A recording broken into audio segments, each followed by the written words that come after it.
The war is on.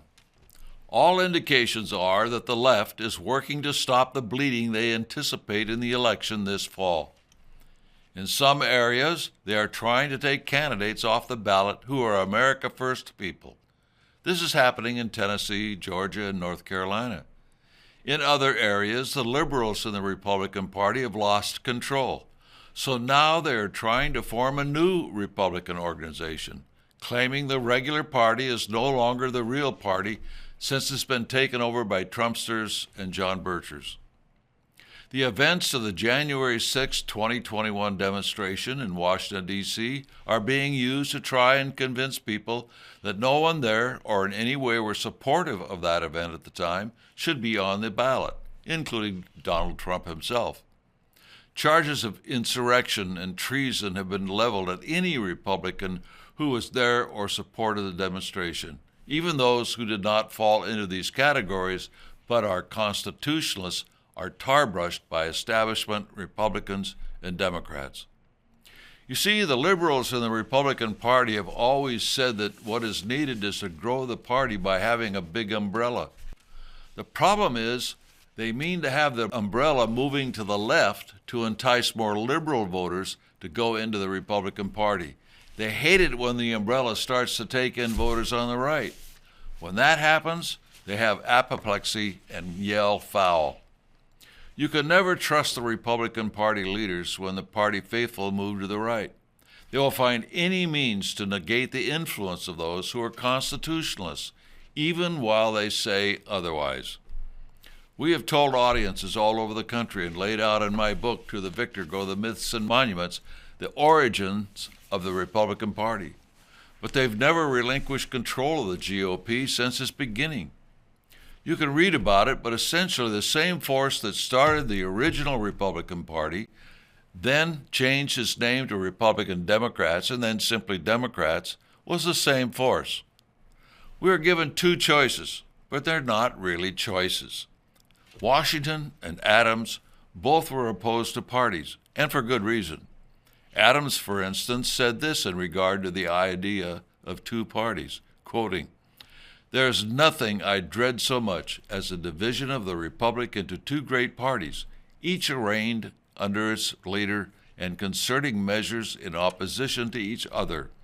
This, in my humble apprehension, is to be dreaded as the greatest political evil under our Constitution," unquote. And in Professor Carroll Quigley's tome, Tragedy and Hope, he said this about how the two parties work today under the influence of the conspiracy we battle. Quoting, "The argument that the two parties should represent opposed ideals and policies is a foolish idea, acceptable only to doctrinaire and academic thinkers. Instead, the two parties should be almost identical, so that the American people can throw the rascals out at any election without leading to any profound or extensive shifts in policy. And this is what has happened over the years in the living memory of Americans. That is until two things happened. One was the immense education of Americans by the John Birch Society and the capitalization of this groundswell by Donald Trump. Several intellectuals on the left have outlined this fact.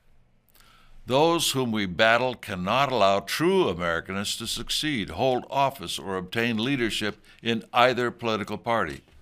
So they will do anything to prevent it, all the while sounding as if they're the true Americans leading the charge back to the Constitution. They talk a lot, but do nothing. One of the reasons we've gotten into trouble over the years is that we identify not only the problem, but who the people are behind it. The conspiracy doesn't like to be exposed, particularly the minions within this conspiracy. But there is a way to meet this evil force head-on and not involve the society directly in partisan politics, and that is to get as many people as you can to watch the video series, The Constitution is the Solution. If you've not seen this series, we ask that you send for it, watch it, and then put it to use in your area. I talked to one lady last week who liked it so well she bought 60 copies and distributed them amongst her friends and contacts. As a result, She's on the verge of forming her own chapter of the John Birch Society. First educate, then organize. We're not saying that you, as an individual, should not be involved in political parties.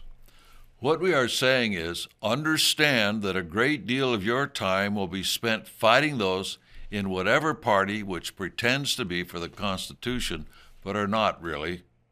They may talk the talk, but do they walk the walk? The more you educate those around you on the basics, such as the Declaration of Independence and the Constitution, the more successful you will be, and will be able to grow chapters in your area and overcome the ignorance and meaningful opposition in your community.